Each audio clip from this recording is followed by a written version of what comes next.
Тэгээ энэ нэг ийм журам байдгийг ашиглалтын шаардлага хангаагүйгээд мэрэгжлийн хяналт гэж хуучин байсан. Мэрэгжлийн хяналтын дүгнэлт гарсан барилгууд дээр л бид нар төсөл хэрэгжүүлж байгаа.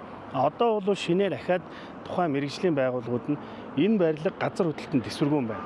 Хүн амьдрах орчин, хүн амьдрахад бол тохиромжгүй боломжгүй байна. Эрсдэлтэй гэж үзээд ийм дүгнэлтийг хотын дараагаар танилцуулж гаргуулна. Хэрвээ гаргуулсан тохиолдолд манай компани төслийг хэрэгжүүлэхийн төлөө явна гэж ингэж байна.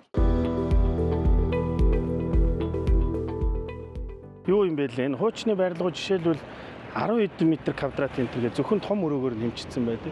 За одоо бол мэдээж энэ коридор, нойл одоо бүх юмнууд нь орно шүү дээ. Шинээр хэмжилт хийдэг энэ барилгын яамны сайдын тушаалаар тийм компаниуд зөндөө байгаа. Мэргэжлийн компаниуд хэмжилтээ хийлээ. Мэдээж тэр тэдний яриад байгаа тооцогдгүй бүгд л тийм асуулт асууд. Тэр метр квадратууд нэмэгдээд орно.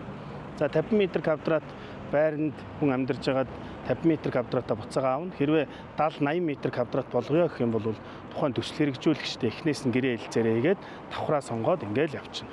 Бидний хувьд бол ямар нэгэн хотын даргын санаачлагаар байгуулагдсан компани нийслэлийн иргэдийн хурлаар байгуулсан хотын дарга өргөн барьж бид нар бол ашигын бус компани. Иргэдийн эрх ашигыг хамгаалахын төлөө энэ компани байгуулагдсан. Урд урдын ашиглалтын шаардлага хангахгүй дахин төлөвлөлтийн алдаа дутагдлыг л төр өөрсдөө иргэдэд хамгаалах зорилготой ийм л компани гэж ойлгож байна.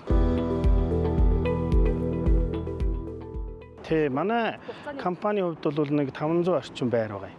4 орон сууц. Энэ орон сууцнууд яадаг орон сууц вэ гэхээр хүмүүс андуураад идэх, түрээслээд өмчлөдөг орон сууцнууд биш. Энэ бол төр сууршуулах. Жишээлбэл та хуучны барилгад байдаг, барилгыг чинь дахин төлөвлөж байгаа тохиолдолд та тэр орон сууцнд очиж амьдарч болно. Та шинээр барилга баригдаад шинэ байрандаа орох хүртлээр төр ямар нэгэн байдлаар таныг хамгаалж тэнд одоо үн төлбөргөө суулгаж байна л гэж ингэж ойлгож байна.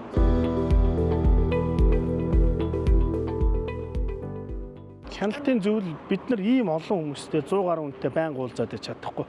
Энэ 7-9 хүн үндсэндээ энэ бусад иргэдэд төлөөлж тодорхой хяналт тавьж одоо сонгон шалгаруулах комисс төртөл орно шүү дээ бид нар.